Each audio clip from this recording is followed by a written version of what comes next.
because, the human body, it's not just your arm, it's your entire body that basically it encapsulates everything. So you might have like, a tennis elbow, but that the main source of cause might be in your neck or your shoulder, based on stress or overuse or things like that. And so for me, I look at the human body as a whole because everything is working together. Your muscles, your skeleton, your nervous system, your immune system. Welcome to Beyond the Pain, the podcast that explores what it really takes to break free from chronic pain and reclaim your life. I'm your host, Leigh Brandon, and someone who's spent over 2 decades helping people get to the root cause of pain that no one else could explain. Whether you're dealing with long-term back issues, joint pain, nerve discomfort, or mysterious symptoms that just won't go away, this show is here to help you go deeper. Because beyond the pain, there's clarity, strength, and power waiting for you. Each week, we'll uncover the physical, emotional, biochemical, and energetic causes of pain and how to transform them. Let's dive deep into this week's episode. In this episode, we explore what pain is really trying to tell us and what it actually takes to move beyond it. Today's conversation is a powerful one. I'm joined by DK Kang, who shares his personal journey through chronic pain, resilience, and healing, not just from a physical perspective, but from a mindset and lifestyle perspective too. In this episode, we explore how pain can act as a teacher rather than just a problem to fix. DK talks openly about the lessons pain forced him to confront, the role of nutrition and daily habits in recovery, and why gratitude, mindset, and personal responsibility play such a huge role in the healing process. We also get very practical. DK shares simple, actionable strategies for anyone struggling with pain, including how to start small, why failure is part of the learning process, and how reading, education, and mentorship can accelerate real change. So whether you're dealing with pain yourself, supporting someone who is, or simply wanting a deeper understanding of resilience and growth, this is a conversation you'll get a lot from. So let's dive in. DK, welcome to Beyond the Pain. It's great to have you on the show. Yeah, thank you for having me on your show. It's a great honor. Yeah, looking forward to this. Now, DK, I always like to start at the beginning. And, your story is such a powerful one. You've lived through chronic pain yourself. You've had sports injuries and some deep personal struggles. Was there a turning point where pain shifted from being, just a burden to becoming a teacher in your life? Oh man, I think so many times pain has become a teacher for me. Give you an example. I've had multiple injuries. I've had 3 concussions in my lifetime. So I've done martial arts for about 34 years now. I still continue to do it.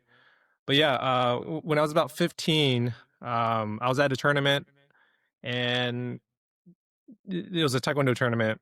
And basically, the judge said stop and told us, both me and my competitor, to turn around and basically go to our corners. And as I turned around, my competitor, I guess he was upset or he was angry or something like that. But he kicked me as hard as he could on my tailbone, and he actually broke my tailbone. Wow.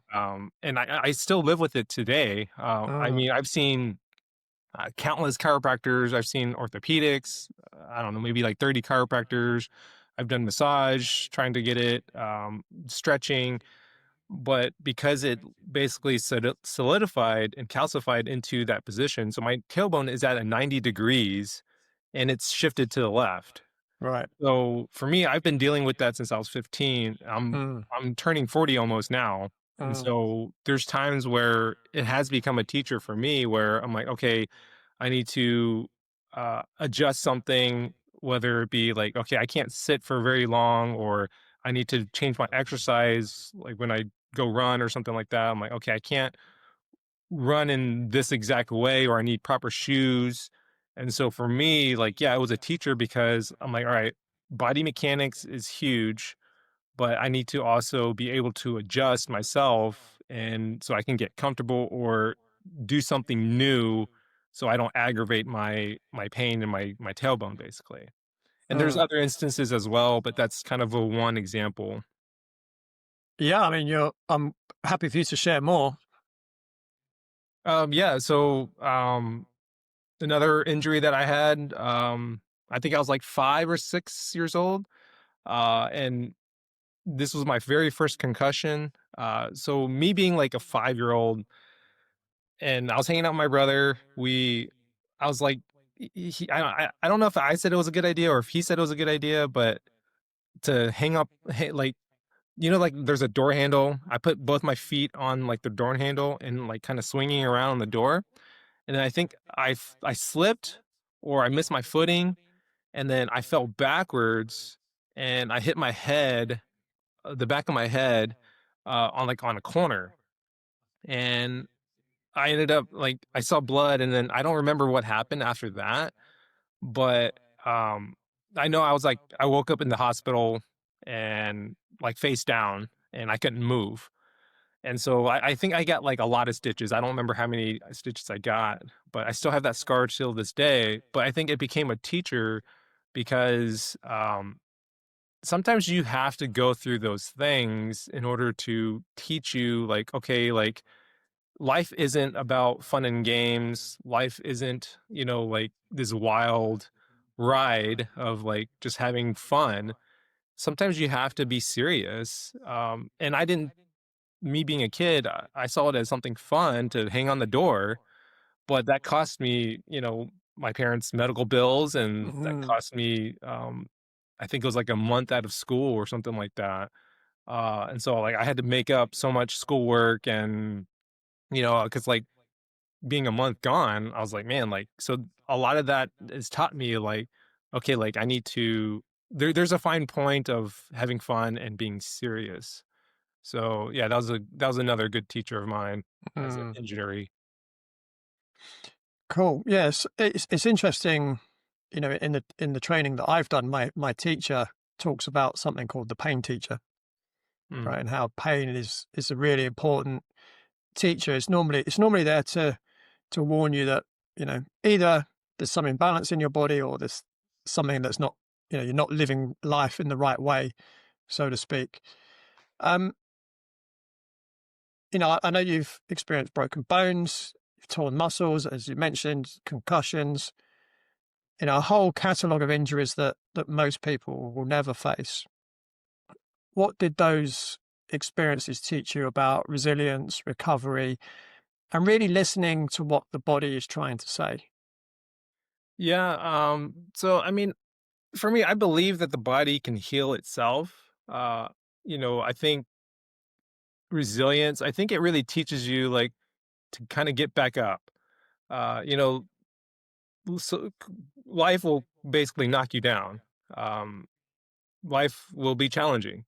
Mm, And I think those instances of injury or pain, yeah, I mean, because we always have a choice to either get back up or stay down when life happens. Whether we mm, sustain an injury from sports or whether if we just slipped on ice, just walking to work or something, or walking outside.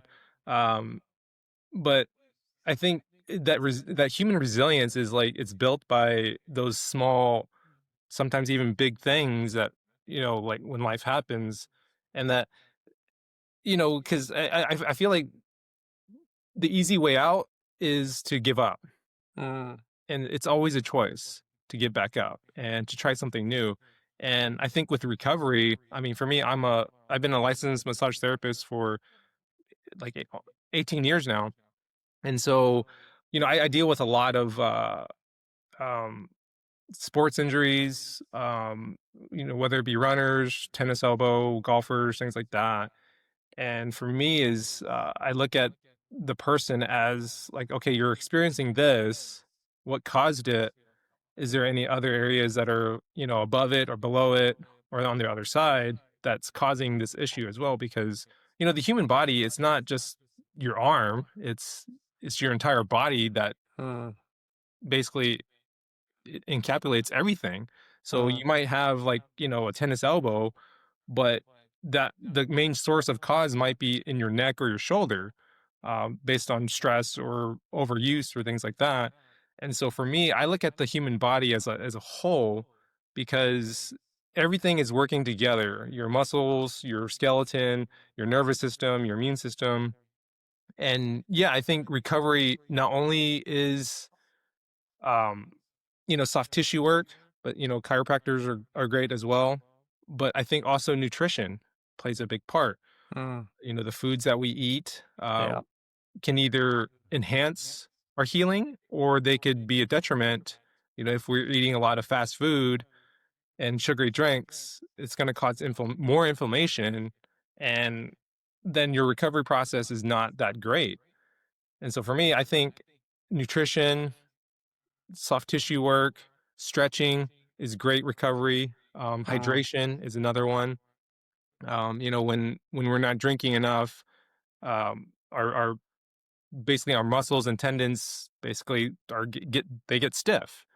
And when they get stiff, it's like taking a cold rubber band and trying to stretch it. What's going to happen? It's gonna break, right? And mm, that's kind of the same thing with, like, our own muscles and tendons and ligaments. And so yeah, I think resilience and recovery, it really builds your character when you face these challenges. And then recovery, uh, I'm not a big believer in, like, taking a pill, or doing surgery. I mm, feel like surgery should be like last option, mhm, if you've done everything you can. But I believe that there's other ways to recover and heal. mm. Yeah, it's interesting. Again, I'm probably going to bore my audience, but I'm going to share with you a couple of stories that really is in alignment with what you've just said. So in 2013, I actually ruptured my L45 and L5S1 discs, and it wasn't the most pleasant experience to go through. No.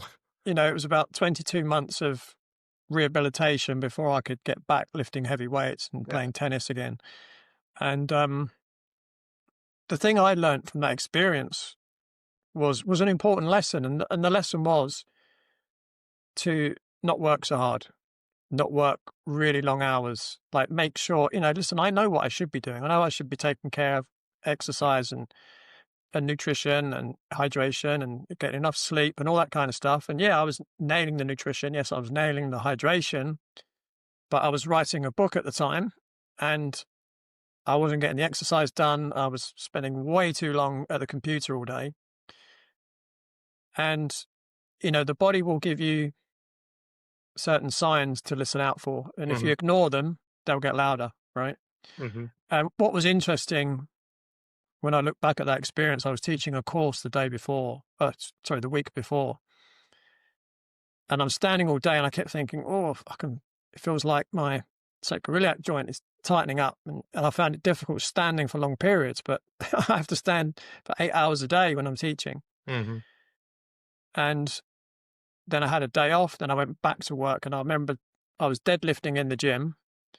And I remember getting a shooting pain through my right knee, and my body just said to me, stop. Just like, Yeah. your workout's done, right? Mhm. And then it was literally the next morning I woke up and I couldn't get out of bed. Yeah. Um, but the other thing that I really learned that was a really good lesson for me, and there's a really great book called The Gift of Pain, because if you didn't feel pain, your life would not be very pleasant, Yeah. right? Yeah. Because pain is a very important communication signal. Mhm. Yep. But what I learned as a practitioner who for years had already been helping people through lower back injuries, particularly disc injuries, Mhm. was that so you can learn as much as you want on a course, you can learn as much as you want from a textbook, but when you go through the experience Yeah. yourself, that is the real learning, right? Mhm. Yeah. So I've now got that experience that I can pass on to people going through the same situation. Yeah. But another experience that highlights what you were talking about as well, was nutrition. And, obviously most people know that your tissues are made up of the foods that you eat, right? They're the building blocks. So, if you eat a poor diet, you're going to have poor muscles and poor tendons and poor ligaments and poor bones, right? But on a slightly different slant to it, I went through a 3-year period where my left knee was swollen. I couldn't bend it. I couldn't flex the knee very much. I could still lift weights fine. I could still squat and lunge. That wasn't a problem. But as soon as I got on the tennis court, I couldn't push off my left leg. That's a bit of a problem when you're playing tennis matches, right? Trying to change direction 1,000 times a game. And I'll cut a long story short. I learned that my body does not like porridge oats because the pain started literally within weeks of me restart, because I hadn't eaten it for decades. Started eating it. I didn't put 2 and 2 together. So a few weeks after I started eating it, this knee pain started kicking in. And about 3 weeks after I stopped eating it, the knee pain completely went, and I had full range of motion back in that knee, So again, for me, it taught me my body doesn't like porridge oats, even though 30 years ago I was fine. I could eat them fine 30 years ago, but for whatever reason, my body just doesn't like them now. So yeah, some really important things that you can gain from pain. But I really like what you said as well about resilience. Going back to my lumbar disc injury, I like yourself, I've had loads of sports injuries over the years. I've played so many sports, but minor ones, maybe like grade 1 muscle tear, right? I'd go to someone like yourself, I'd get a sports massage, and 2 or 3 days later I'm back. But when I had my back injury, obviously discs have very little blood supply. They heal very slowly. And every day I was thinking, there's no difference. Where I was used to, muscle tear, you feel a bit better the next day, you feel a bit better the next day, and then a day after that, you're possibly okay. And with the back pain, I was a bit like, oh, this isn't. It didn't. You couldn't notice the difference from day to day because it was so minor. But what I did have in the back of my mind was this burning, deep belief I was going to be fine. And that, I guess, probably came from resilience from all my previous experiences, where I always come out okay in the end. This just happened to be the most serious one I ever had. And also, I guess I had the knowledge that I'd helped lots of other people overcome the same kind of condition. But resilience is such an important aspect in life because, again, as I think you alluded to, life is always going to have ups and downs. It's going to have pros and cons. It's going to have good times. You're going to have bad times. That's yin and yang, right? Right? Matches your surname, right? Yin and yang. Right? And it's like anything in life. If you want to gain, you've got to put the effort in first, right? If you want to get strong or build muscle, you've got to go in the gym and you've got to go through some uncomfortable periods, right? If you want to build some resilience, get in a cold plunge every morning. Right? That's going to build some resilience, whether you like it or not, right? But you've got to go through that uncomfortable period because that makes everything else in your life more comfortable because you've got that resilience. I'm just going to pause the conversation briefly to share something relevant. If you're new to the show, my work focuses on helping people understand why pain and inflammation persist, especially when conventional approaches haven't provided clear answers. I'm currently opening enrollment for a new online group program called Beyond the Pain: Discover and Remove the Foods Fueling Your Pain in just 14 days. It's designed for people who want to explore whether food and inflammation may be contributing to ongoing symptoms such as pain, stiffness, low energy, or poor recovery. The program guides participants through a short, structured process to identify potential food triggers, reduce inflammatory load, and build a clearer understanding of how their body responds. It's not a diet, it's not about restriction or perfection. It's about gaining clarity and practical insight. The program starts on the 2nd of March, and you'll find full details in the show notes. All right, let's return to the episode. And I think with resilience, I think a lot of it starts in the mind. Um, give you an example. From I did a. Do you know what a Spartan race is? Yes. Yeah, so Yeah. I did a 50K ultra Spartan race, which Wow. is That's 60 a long. obstacles. That's a long one. Yeah, yeah, it's pretty long. Yeah. So for the audience, it's like an assault course type thing. Yeah, it's like an obstacle course. Yeah. And so the terrain, the terrain is rough terrain. You're running on rocks, pebbles, through the creek, things like that. And plus, obstacles that you have to go through, like, climbing over a wall, doing a rope climb, carrying a boulder, things like that, just for the obstacles. But as I'm doing this, so with the 50K, you do a 25K one loop, then you go with 30 obstacles, and you go back out and do the same 25K with 30 obstacles. And as I'm on the second loop, I hear people saying, "Oh, I can't finish this race," or "This race is too hard." And in their mind, they've already set up like, "Oh man, I can't be able to finish this." And kind of like what you allude, like, when you have that mental capacity of like, "Oh, I will get better at this," or "I will see the light at the end of the tunnel."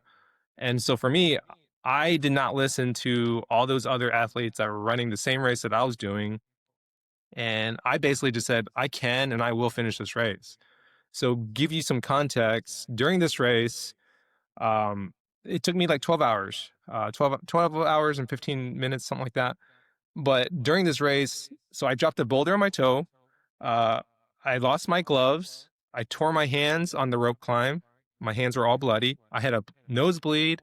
I had way too many Cliff Bars, so I had digestive issues. I carried 3 Camelbacks with me that was full of water and hydration. Um, my tracker got caught on one of the obstacles. I had to run an extra, like, I was already half a mile down. I had to run a half mile back up to that obstacle and retrieve my tracker. So all these things that went wrong. And a 50K is no joke, right? Mm, But all these other people did not go through what I was going through. They didn't have a nosebleed. They didn't drop the boulder on their toe, but they already quit in their mind of, this race is too hard. And guess what? Those people didn't finish. A 50K ultra is about a 50% fail rate. And so about 600 athletes went in, and about 324 people actually finished the race. And so, with resilience, it does start in the mind. And what you tell your mind, what you're thinking in your mind, your body is going to naturally follow with it. And because all those people have said like, "Oh, this is too hard." Well, guess what? It was too hard and they didn't finish. But with mm, me, I didn't say that this race is too hard in spite of all the things that happened. For me, I was just like, my mind was like, I will finish that. I will see that finish line. And that was my mind, and which I did, and I finished it. And it took me a long time, but I still had that resilience of like, okay, I'm going to do this no matter what. So yeah, mm, I mean, to what you're talking about is that you will get better, even if it's like so small that you don't see it day to day, but you've already made up in your mind, and guess mm, what? You got better. So mm. yeah, Yeah, you just reminded me of another story, and this is about resilience. Isn't necessarily about pain, although actually no pain was involved. yeah. Uh, about 10 years ago or so, I did a 10-day Vipassana meditation retreat, Mm, which is a silent retreat. And as a big meat eater, it's quite tough to do as well because can't eat any animal mm, foods. yeah. So it's all vegetarian, which I don't do particularly well on. Wow. Um, yeah. Um, but I went in with the mindset that I don't care what happens, I'm staying the course. I don't care. Yeah. And so you're meditating in silence about 8 hours a day. There's other people there, but you're not allowed to talk to them. You're not allowed to even look at them. Wow. You can't look anyone in the eye. Yeah. Um, and you're sat there And I don't know if anyone's ever tried sitting cross-legged for 8 hours a day. Yeah, that's difficult. Right, your erector spinae muscles, you start to notice them right after probably 30 25 minutes. minutes, Yeah. right? Yeah. But that's not the worst bit. Because you're sat cross-legged, your blood supply gets cut off Cut off. Exactly. from Yeah. your legs, right? So eventually you get pins and needles, you can't feel your feet. Yeah. Hmm. So it's actually really uncomfortable. It's kind of part of the reason you're there, because it's all about trying to have your mind at an even keel. Yeah. So, and you're focusing on your sensations of your body, but not getting too happy at the bits that feel good. Because when you're meditating for that long, some parts of your body feel absolutely amazing, Right. Yeah. but then there are other parts that are feeling awful. And the idea is that you don't feel too good about the good bits, and you don't feel bad about the bad bits. You're just trying to stay nice and even, right? Hmm.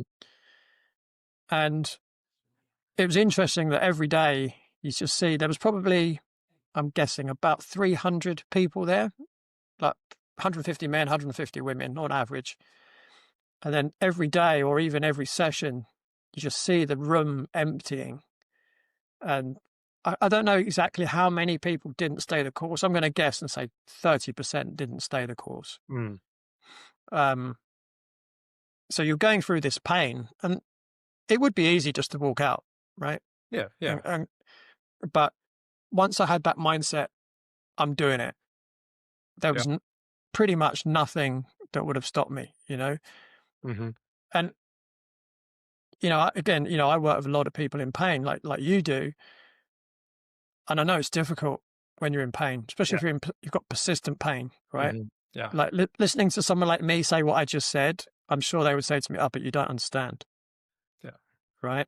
Hmm. But I think what we are saying is that even if you are suffering from persistent pain, keep that hope there.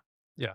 It might not be resilience per se, but it's more have faith in the fact that your body is amazing and it can do amazing things. Because I've seen miracles Yeah. happen Yeah. in front of my face. Like, I'll tell you another quick story again. I've shared quite a lot, but it's a really good one. And it was a guy who came to see me years ago. He was 42, hadn't done any exercise in his adult life, decided he wanted to run a marathon. And his running coach said, "You need to find someone that does active release techniques." Mm. That's how he found me. And so he'd come in every week and I would work on his calf muscles because they were, in bits, because all he was doing was running. Yeah. Yeah. And I said to him from day one, "Look, you need more than just hands-on therapy." I said, "You need a proper strength program, you need a proper nutrition and lifestyle program. Yeah. Then you're less likely to get injured and you're going to perform better." Yeah. So just a few weeks out, he rings me and says, I've done my back in. I can't even walk." And so he came in the next day and I took one look at him and thought, he's not going to be doing this marathon. He looks terrible. And he turned around and said to me, what do you think? Do you think I'm going to still be able to do it? Have I wasted all my time? Knowing how strong the mind is, Yeah. if I'd have said, no, there's no way you can do it, that was it, right? Hmm. You can draw a line under that. He wouldn't have done it. Now, I didn't think he could, but as I say, I've seen so many amazing things happen in front of me. I wanted to leave the door open for his mind to be able to believe that he could do it. And so I said, look, you know what I said to you at the beginning, that rather than just having hands-on therapy, you need a good strength program, nutritional lifestyle plan. If we decide to do that like now, and you follow it for the next, I think it was 6 weeks, Mm. I said, I'll give you a 50% chance, right? Even then I was being optimistic, Yeah. right? And then the week of the marathon, he came in to see me for the last session. And he said, what do you think? And even then I thought, don't think he's going to be able to run 26 miles. Yeah. But again, I knew that if I said, I don't think it's a good idea, he would never have done it. So I said, look, I'll tell you what to do. You've bought your flight ticket. You've got your hotel booked. fly out to Germany, do your warm up, stand on the start line, see how you go.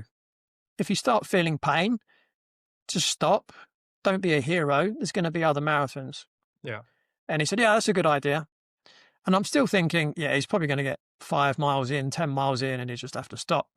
But, it's, at the end of the day, there's going to be more marathons. So it's not the end of the world. Yeah. So that Sunday afternoon, I remember thinking, oh, I wonder how he's getting on. And literally, as I said that, my phone pinged. And I went over to my phone and picked it up, and it was from him. And he said, just to let you know, I've finished the marathon. I, Nice. Yeah. I did it in just under 4 hours. He said, Wow. I've got no pain. And he said, I haven't even got any muscle soreness. Yeah. Right. But if I'd have said to him 6 weeks before, forget it. Yeah. Like, let's just get ready for the next one. He would never have done that one, Yeah. And again, that just shows you the power of the mind. Yeah. Yeah. For sure. People often ask me what makes my approach different. The truth is, I don't look at pain through a single lens. I look at your movement, nutrition, gut health, stress load, sleep patterns, emotional stress, and nervous system, because pain is rarely caused by just one thing. Once we look at everything together, the path forward becomes clear. If you'd like help understanding your unique pain pattern, book a discovery call at bodycheck.co.uk/consultation. That's bodycheck.co.uk/consultation. Now, back to the show. So, as you mentioned, you're a licensed massage therapist and you specialize in pain management and mobility. From your perspective, what are some of the most overlooked or underused strategies that people could be using to manage or even reduce their chronic pain, without reaching for the one thing that we're both not particularly keen on, which is, painkillers and anti-inflammatories? Yeah. Yeah. I think, again, going back to nutrition, good, like turmeric. Turmeric with Mm, black pepper is great with to reduce inflammation. Um, yeah, I mean, I think for me, I think because I feel like, especially here in the United States, it's called the standard American diet, which mm, spells sad. mm, And I don't think people realize how much food actually like will either help you or not help you with athletic performance or with recovery. And for me, like I see so many people, it's just like, hey, like, I've got, a crick in my neck or something like that. And, I'm like, hey, I could work it out, but you only see me like for an hour. What are you doing on a day-to-day basis? Like, are you mm, doing some stretching? Are you doing some walking? Are you relieving some stress? Are you sitting at a desk all day? Um, if you're sitting at a desk all day for 8 hours, like, yeah, I can help you for like an hour, release some soft tissue. But at the end of the day, it's like, hey, you got to do your part too.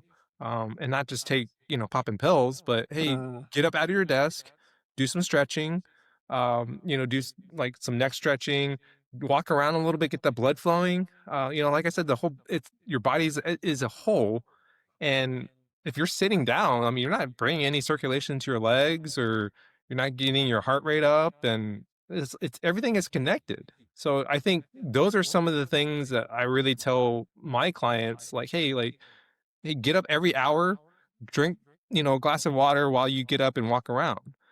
Do some stretching. Because like I don't see you on a day-to-day basis. Like I'm mm, not hovering over you saying, hey, like you gotta do XYZ. Like, hey, I only see you for this certain amount of time and I can only do so much. And mm, so I think those are some practicals that I tell a lot of my clients, like just start doing some of these things, be mindful of these things. mm, Um, of course, getting proper rest. For me, I shut down all electronics an hour before we go to bed. Um, to start kind of winding down and getting ready for like, okay, it's time to rest.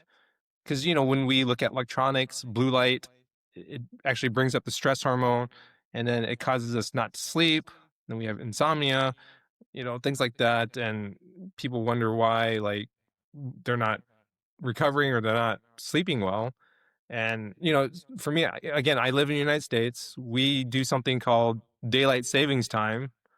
And statistically speaking, when we do a daylight savings time for just 1 hour during that time, whether it be spring or fall, the next day, like on Monday morning, there are, I think it's like 60% more accidents on the road because of that 1 hour time change. Mm. And when like, even like, hey, like I'm going to go sleep 10:30 today. Okay. And the next day I'm going to go sleep at 11. All these things starts accumulating of like 30 minutes here, 20 minutes there of not getting good proper sleep. Like, how much is that affecting our health, our well-being, Mm. and even just our pain and recovery? And athletes know, like, hey, I need proper rest. And they're like, hey, I'm going to bed at 8 o'clock, 8 p.m. so I can wake up at 4 so I can go do, strength training or go run or whatever.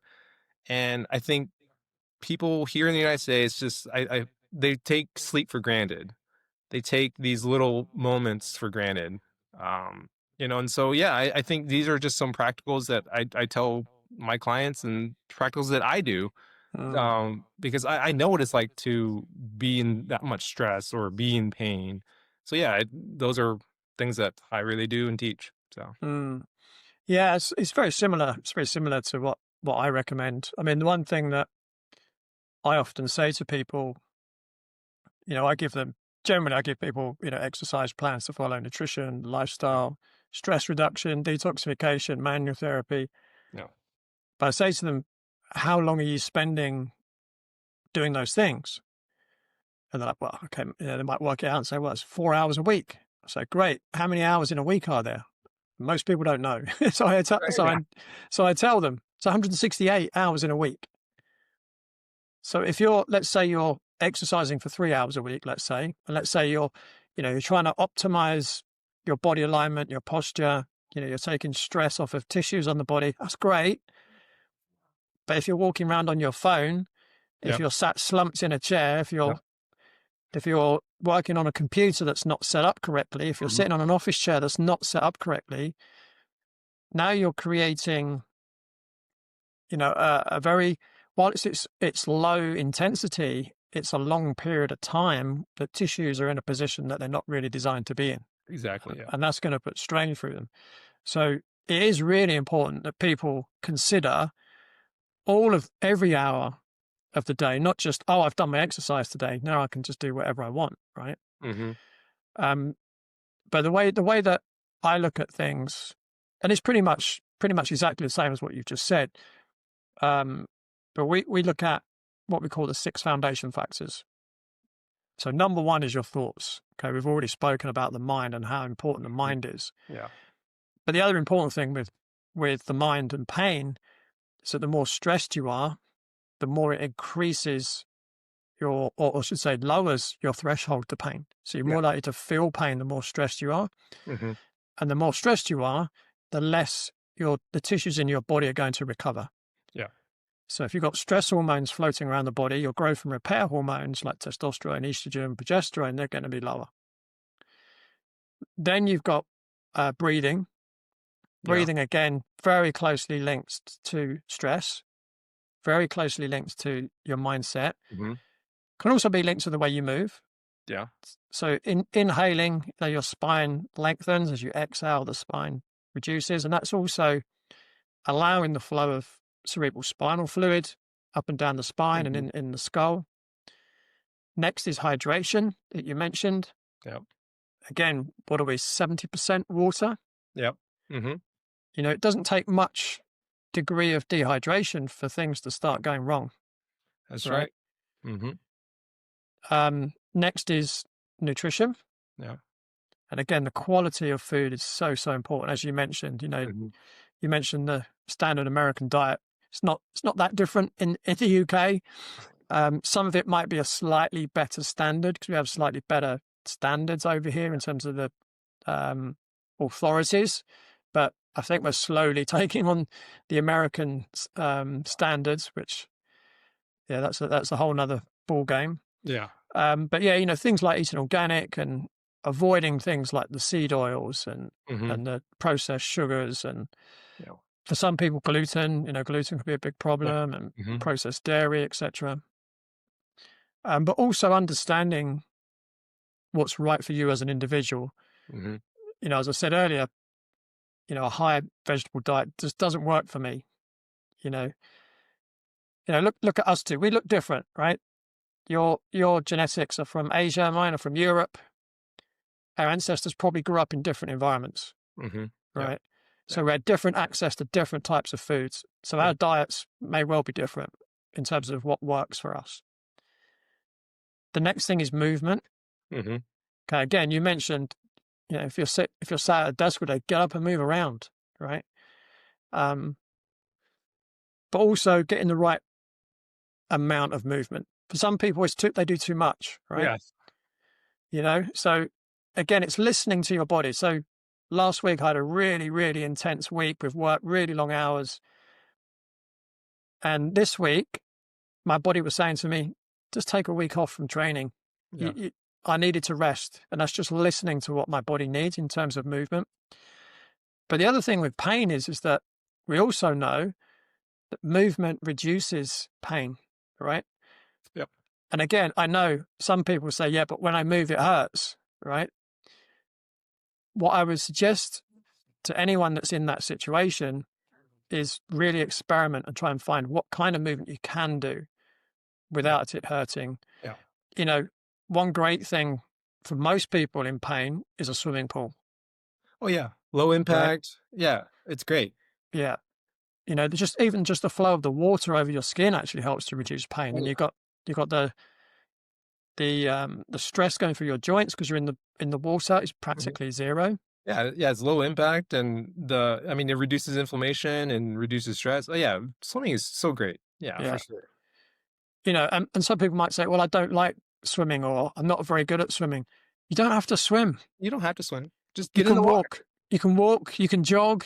You Yeah. know, you can do whatever. And if that's going to help with your pain, but why not do it? Because Mhm. you're going to be pumping fluids through the joints. Most of our joints are synovial joints, which means they're lubricated by synovium. Yep. So just that movement is going to help. Then number 6 is sleep and circadian rhythms. Mhm. So, try to get to bed when it's dark, not, you know, 4 hours after it's got dark, Yeah, yeah, yeah. Mhm. you know, sleep when it's dark and be awake when it's light. I mean, I know that's not entirely doable in the Western world, but if you can stick to that as close as you can, Mhm. I know this time of year. So, this is December, we're recording this. I wake up an hour or two, an hour and a half later than I do in the summer. Mm. You know, it's getting light about 8 o'clock in the morning here at the moment. In the summer, it's about 4 o'clock in the morning. Yeah. I'm normally awake by about 5 in the summer, Yeah.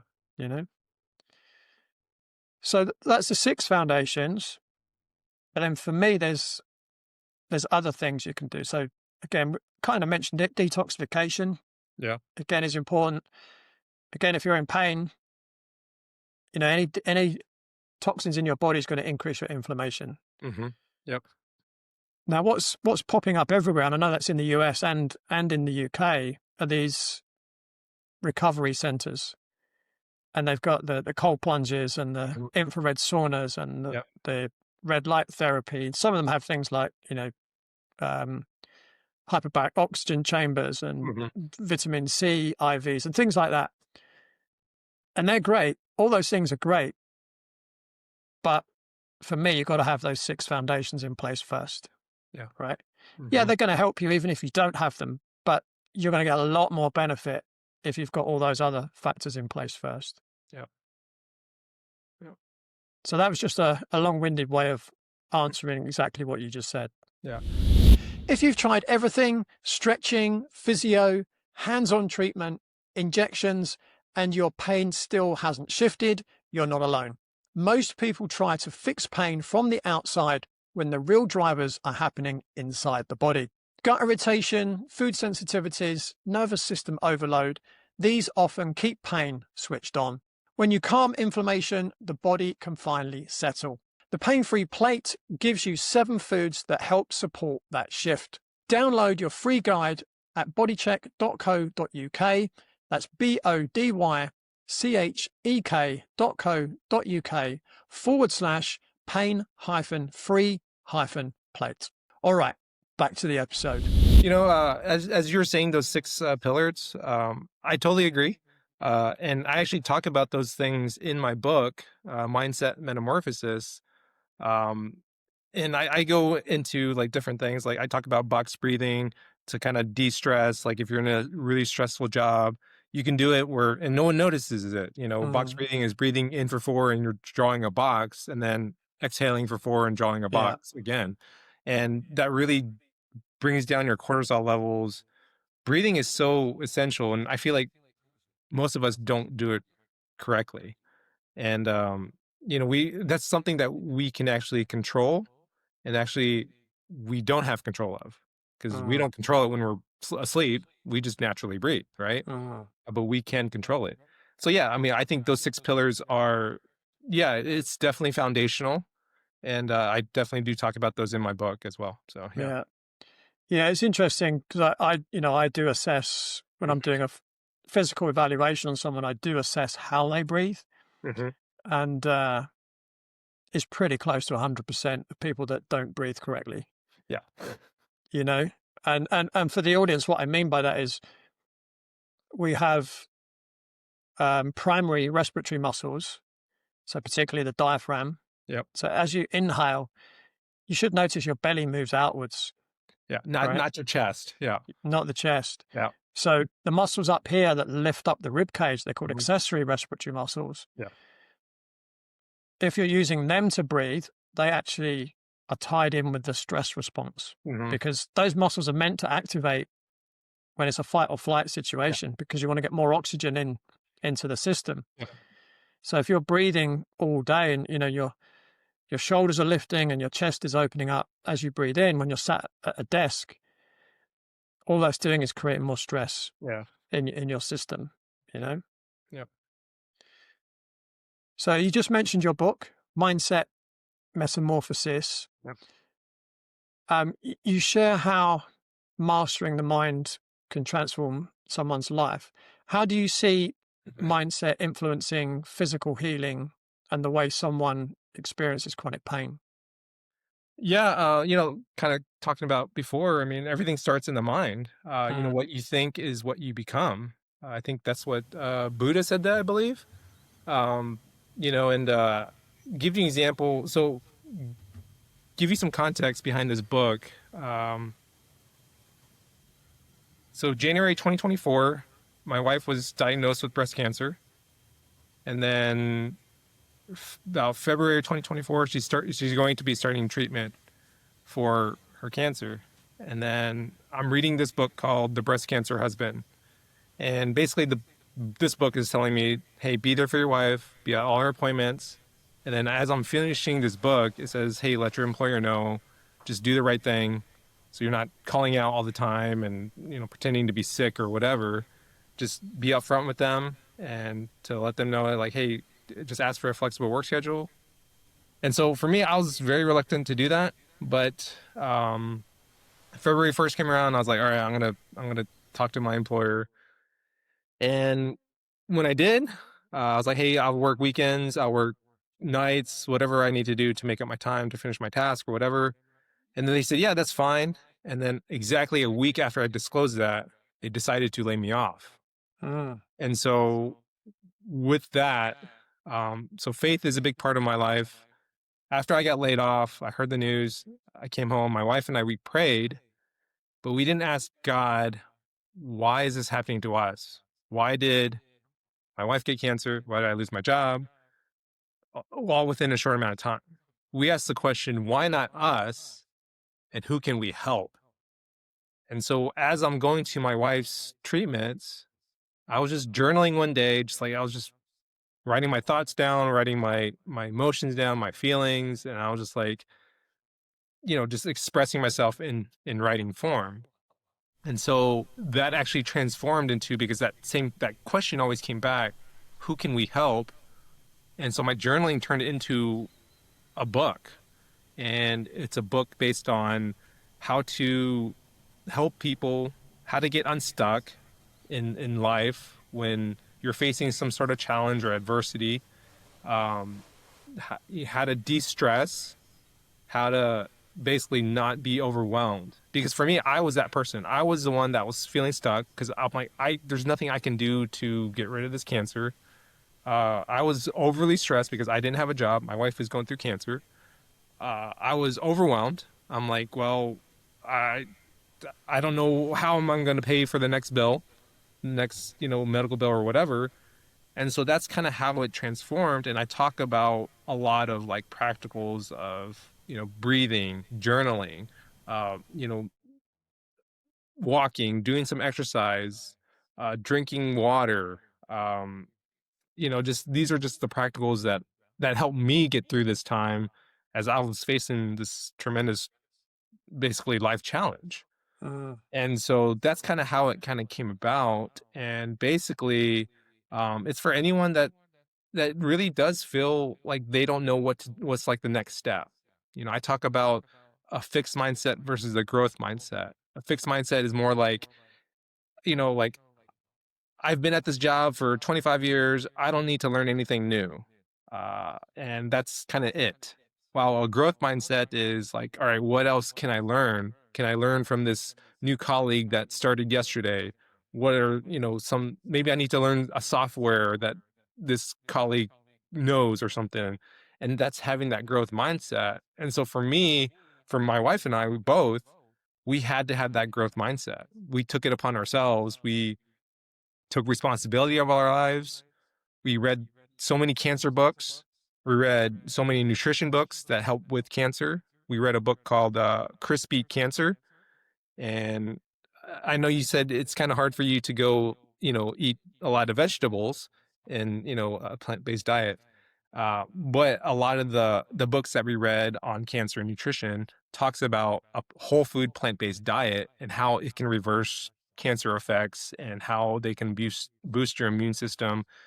And so yeah, we took it upon ourselves after we read the book. We're like, all right, we're going full plant based diet, whole food plant based diet. And for me, it was pretty easy for me growing up because I grew up in a Korean culture, traditional Korean culture, which is a lot of vegetables, a lot of grains, a lot of fermented foods. So for me, I was like, hey, this is easy for me to do. But for mm, my wife, it was a little bit more difficult. She grew up eating a lot of meat with some vegetables, but not a whole lot. And so, but she's like, all right, well, let's do this because all these other people who's come before us had cancer, and then they actually reverse their cancer based on their food. mm. So we're like, okay, well, let's do that because these people have walked before us. They know what they're doing. These are like doctors and things like that we read books on. And so, Yeah, yeah, I I'm, mean, I'm very familiar with Gerson therapy, which you know suggests a plant-based diet. yeah, And yeah. So, that's been around for over 100 years. oh yeah, more than 100 years. I mean, if you Yeah. look at biblical times, Book of Daniel, I mean, they did a plant-based diet too. So, but yeah, that's something that we really just integrated into our own lives. And that's kind of how the book kind of came about. I wrote Mm, it during my wife's treatments and during my time when I didn't have a job for 10 months. mm, Yeah. yeah. Yeah. I mean, I can really see how, someone that's been stuck in pain for a long period of time will kind of be listening to us too and just say, yeah, but you don't understand. It's really difficult to stay positive. What would you say to someone that's perhaps thinking that? Yeah. Don't do it alone. Kind of like what Mm, you're saying to that marathon runner, right? Like mm, you're thinking that maybe he won't be able to do it, but you actually push them like, hey, give it a try. There's other marathons that will happen. For find a coach, find a mentor, find help, someone that can help you get through these times. Because for me, I've done martial arts all my life, but there were times where my instructor was like, hey, like these are some steps that you need to do before you go to the next level. And it kind of grounded me, but then it also kind of motivated and inspired me to like, okay, yeah, there is something to look forward to that someone above me can see. And yeah, I would say get help. I feel like motivation, uh, we as humans aren't really motivated. Like, we're not just like born with it. We have to be motivated by somebody else. And I think just, I mean, we're not meant to do this life by ourselves. I mean, Mm, you look at even the beginning of time, Adam and Eve. God created Adam, and then God's like, "All right, you need a suitable helper. Here's Eve." And there's what 8 billion people in the world. Like, that's not a coincidence. We need each other to help motivate each other, to spur one another on, and to really lift each other up because, like, we're human. We have all these emotions. We have all this stress, and then we were like, "Oh, like, yeah, you just don't understand like what I'm going through." We're all going through something, mm, and let's, try to help people out. mm, People say like, "Yeah, I don't understand what it means to like hurt in my shoulder." I'm like, I became a massage therapist because I understand what it's like to be in pain because I have so many pain injuries that from sports and things like that. So I'm like, all right, well, I know you hurt here because I hurt here, and I know what helped me to get through it, and I'm going to help you get through it. But that's up to you if you want to do the work or not. mm. Yeah, you mentioned motivation. That's a really interesting one for me because that's something that I've been interested in for a long, long time. And that for me is a really important part of the process for anyone in pain is to get really clear on what your life is going to be like when you don't have pain, Yeah. right? How are you going to benefit? What is your life going to look like? What will you be able to do that you can't do now? And when I ask people those kind of questions, they say things like, well, I can get back to playing sport, or I can actually play with my kids, or I might be able to pick up my grandchild, or I might actually be able to go back to work, or Hmm. I might be able to perform better at work, which means I can, maybe make more money and maybe my wife doesn't have to work anymore. Yeah. Hmm. It's it's really important to get really clear on your why. Yeah. Why do you want to get rid of pain? And I think the other thing that's related to this is that for some people, and this isn't a criticism, it's just the way we are as humans. For some people, there's something called secondary gain. You know, think to yourself, is there a benefit for being in pain? Do Hmm. you perhaps get more attention Yeah. when you're in pain? Yeah. Right? As an example, do you get paid for not working when you're in pain? Yeah. Right? And these are often subconscious. Like you're not consciously aware of these things. Um, but just getting first of all really clear on your why. Yeah. Why do you no longer want to be in pain? Because it can be very easy just to consider the negative things. Hmm. Oh, this pain's terrible. I can't do this. I can't do that. Okay, you can't do those things. Great. But let's focus on what you do want to do. Let's focus on the positive. Yeah. Because if you keep focusing on the negative, what are you going to get more of? You're gonna get negative results. Right? Yeah. Everything in the universe is a vibration. Yeah. And if your thoughts, which are vibrations, Hmm. are negative vibrations, what are you going to attract into your life? Just Yeah. more negativity. Yeah. And again, I'm not suggesting that's easy, No. but just by focusing on the positives, on your why, on a regular basis, I'm not talking once a day, I'm talking multiple times a day. Check in with yourself Yeah. and say, right, when I've got rid of pain, this is what my life's going to be like. And then that really encourages you to do the things you need to do and possibly give up or do less of the things that are currently part of the reason why you're in pain, Yeah. right? Yeah. You might love eating potato chips or whatever, right? They're made with rapeseed oil or whatever. But what would you rather have? Potato chips and pain or no potato chips and no pain, Yeah. right?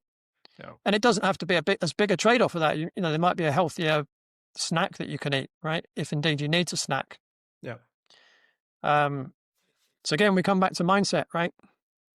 Mindset is so important. And the other thing for me is so important when I'm working with people, and again, it comes back to mindset is what are your core values around certain areas? Yeah.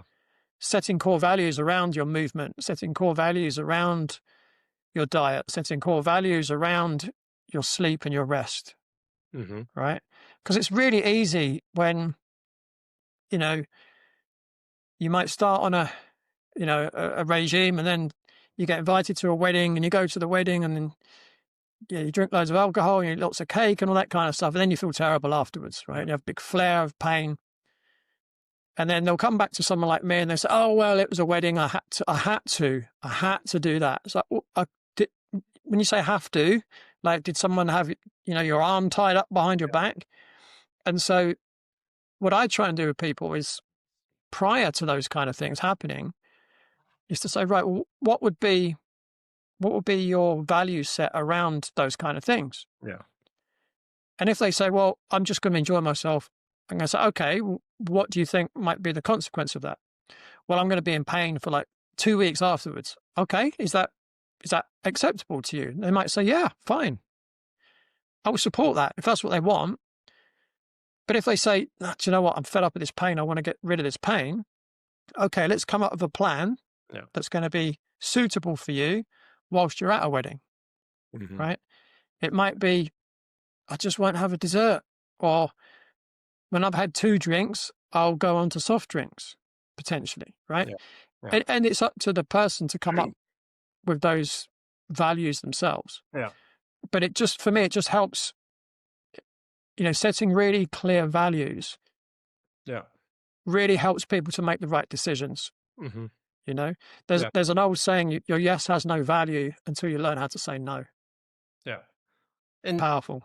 And, I think that goes back to, and I talk about this in my book, about setting boundaries. Like boundaries, values, same thing. Yeah, right? Exactly. And, I think setting boundaries, because if you don't set boundaries, people are just going to trample all over you. They're just going to take advantage of you. And then if you're just like the yes man, yes to everything, well, then you're going to be burnt out. And, give me an example for us, we had to set examples of like those boundaries of like, hey, like, we're not going to go to church because my wife is immune compromised.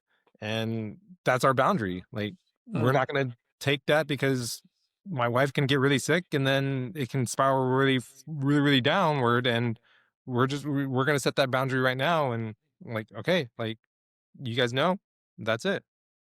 So, yeah. Yeah. That's a really good example. Really good example. And, hopefully, in a period of time, your wife's going to be absolutely fine, and then she can go back to doing all those things, right? Yeah. Mm-hmm. But, if you make the wrong decisions now, it could be, well, I don't even want to say what could happen, right? Yeah, exactly. Yeah. Yeah. Mm-hmm. So if you imagine someone watching or listening to this, they're in pain, what for you would be your top 3 tips for them? Top 3 tips. As we talk about pain, though, pain is multifaceted. There's emotional pain, there's spiritual pain, there's of course physical pain, there's financial pain, things like that. So yeah, I mean, it's multifaceted. And I think top 3 tips though is start small. And I talk about this in my book as well, like starting small. Like, don't just get up one day like, hey, I'm going to run a marathon, and never worked out for like, all your life. Just start small by putting your shoes on. Like, okay, celebrate that win. Like, hey, I put my shoes on today. The next day, put your shoes on, walk to the mailbox. That's it.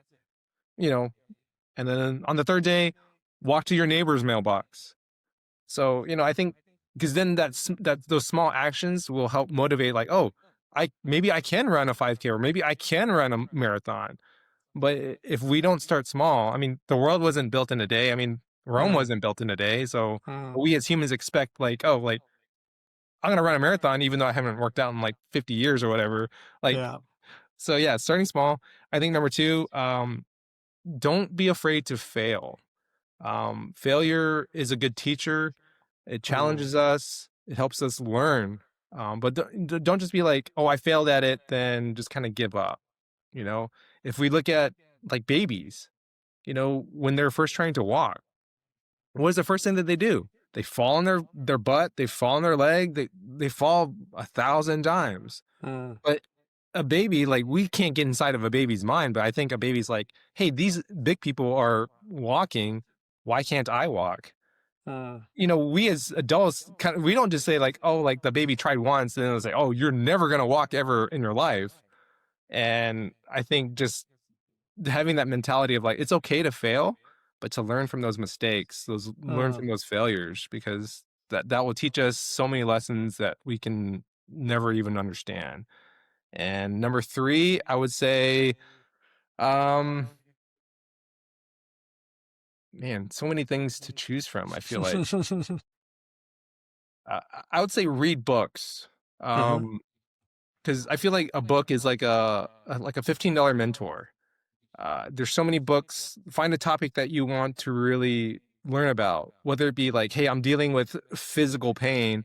Go pick up a book about what it means to be pain free physically. Like if you have like a shoulder injury or whatever, or car accident, there's so many books out there, doctors out there that has talked about like the neurons and like how to basically rewire pain, because everything all pain really starts in your mind. If you think you Mm. have pain, well, guess what? You have That's pain.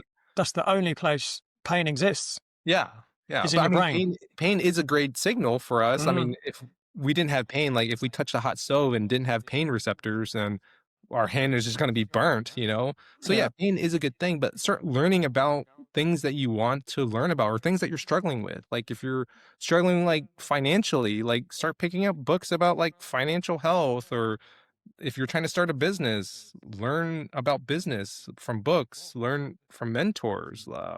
There's so many people that have built a business. There's so many people that has written books about money or pain or whatever it is. So yeah, I would say those three things would Mm. definitely is a good starting point to start Yeah. helping Yeah. people get out of that mind frame of like, oh, I'm just gonna be pain for the rest of my life, and that's it. Yeah. Great. They're great. So start small. Yeah, Don't be afraid to fail. yeah, There's the old saying, you either win or you learn, yeah, right? You don't yeah, win or lose, you win or you learn. yeah, Well, if you learn from your mistakes. yeah, And then the final one, educate yourself, really. yeah. I would say some people don't like books. So use a format that you would resonate with. Yeah, use Some, an so, audiobook. I mean, exactly, right? use a Podcasts. video course. There's so Yeah. many avenues you can learn. Yeah. Yeah. There's some great podcasts on pain, apparently. Yeah, yeah. And, with mine as well, you can watch it or you can listen to it, depending Mhm. on, some people are visual learners. They, like myself, I prefer to watch a podcast. Yeah, Some people, if they're auditory learners, they'd rather listen. And I know some people, they listen to podcasts while they're doing stuff, right? Like doing the yeah. housework or cooking dinner or, Driving or working out or yeah, you yeah, know? So, yeah, I mean, it could be, you might be a book person as well. I mean, I do all those. I yeah, listen to podcasts, I watch podcasts, I read books, you know, but I feel like I get more information when I watch. yeah. But that's all very individual. But yeah, that's a great three steps for people to start with. And what's next for you, DK? Um, Next for me, I mean, I'm writing another book.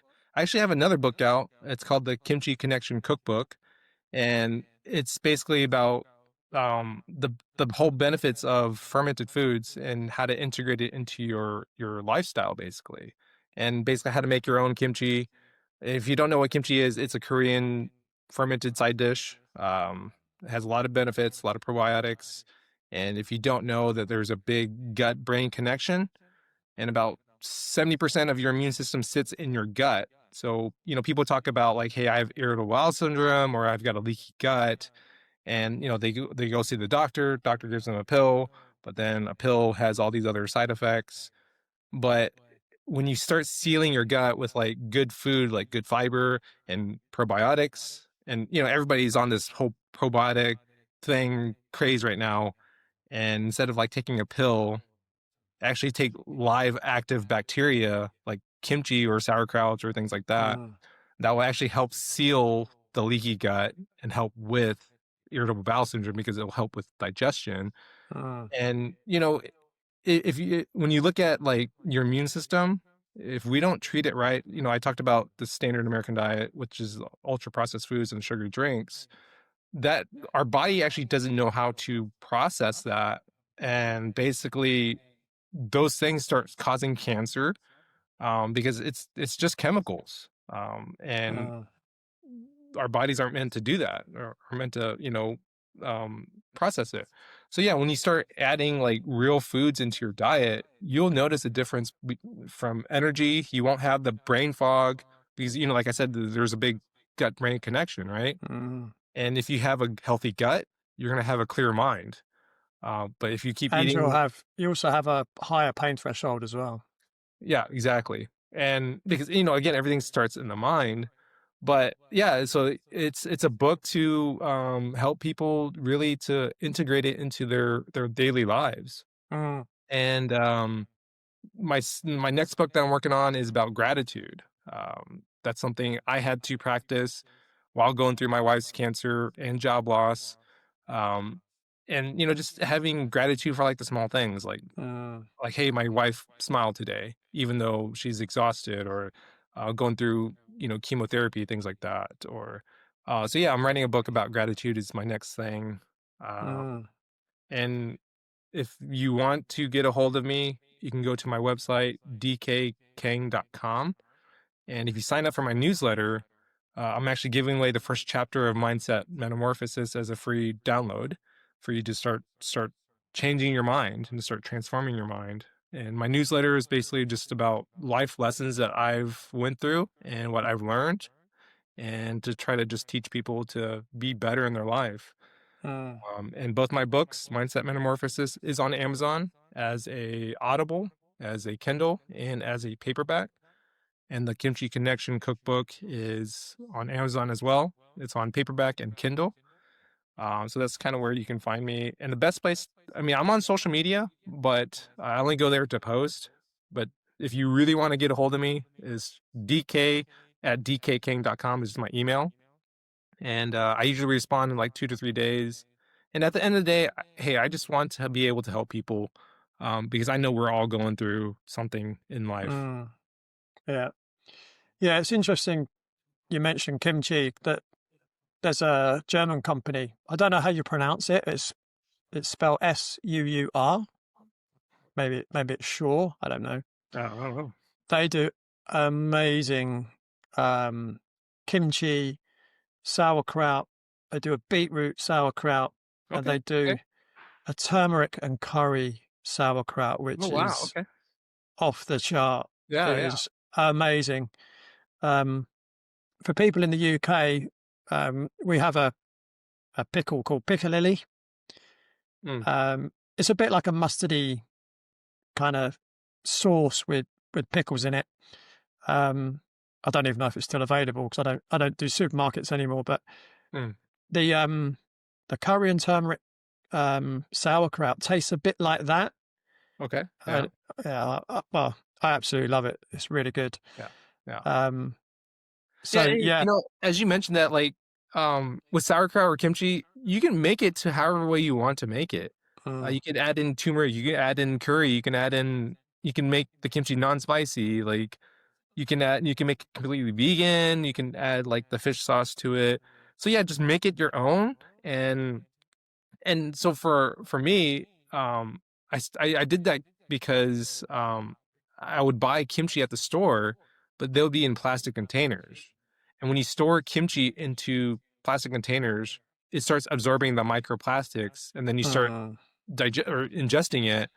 And so for me, I was like, I'm gonna make my own. I know exactly what goes in it, and yeah, I'm gonna put it in glass jars. yeah, So for your listeners out there, try to find sauerkraut or kimchi or any fermented foods in a glass jar, because microplastics are a big talk right now, yeah, and our bodies aren't meant to digest microplastics. We just don't know how to do it, and microplastics actually causes cancer.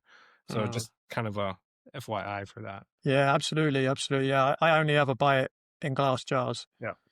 Yeah, for sure. Um, before we wrap up, how's your wife doing?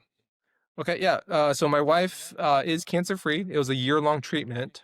She's cancer free as of February of 2025. But with all the treatments and things like that, she ended up having cataracts. She had surgery done on her eyes, and then now she's dealing with nerve damage due to all the Oh, chemotherapy and all that. So we're trying to navigate that. Um, so she has good days, bad days. But I mean, with chemotherapy, it really takes a toll on the immune system. I mean, like, it's basically just like a nuclear bomb went off in your immune system and it mm, kills the good and the bad, yeah, and so she's trying to rebuild her immune system and really just trying to get more energy. So yeah, yeah, yeah. Well, send her my best wishes anyway, and thank you. Thank hope you. she continues to, you know, go forwards on her journey to Yeah, recovery. yeah, for sure. And I'm sure you're going to continue with the gratitude, Yeah, which will help as well. I wake up every day. The first thing I do is I think, what can I be grateful for today? yeah, And it might be I've got eyes that can see, or exactly. I've Yeah, got lungs that can breathe, I've got legs that can walk, yeah, I've got a roof over my head. This time of year, I've got central heating. Right, yeah, it's pretty cold here. I've yeah, got good quality water. I've got high quality food in the fridge. yeah. The simple things are the important Yeah. things. And when we practice gratitude, something really shifts in our mind. And because then we start seeing the positive instead of like, oh, like, there's a saying like it takes 10 positives to make up that one negative. If our mind is always seeing that negative and that's all we see, like you're talking about, like what we're thinking about, the universe will send us back. We're going to get negative results. Yeah. When we start having that gratitude, we're like, oh, we start seeing like some small positives here and there, and then it really reflects our life. So yeah. Mm, yeah. Many years ago, I was the fitness manager at a health club, and I put a sign above the office door, basically for the stuff for my team to see. Hmm. And the sign said, "You create your own attitude." Oh, yeah. Yeah. Right. And I would It's say very to true. them, Yeah. "Have an attitude of gratitude." Yeah. That is very true. You know, DK, this has been great. I've really enjoyed talking to you today, and I just want to thank you for your time, and I want to thank you for the wisdom that you've shared with the audience today. Yeah. Well, thank you for having me on your show. It was a Yeah, pleasure for me as well. Thank you. awesome.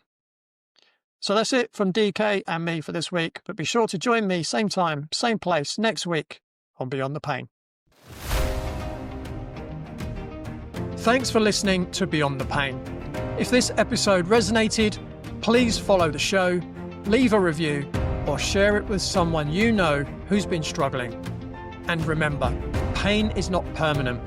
With the right insight and support, you can turn it into power.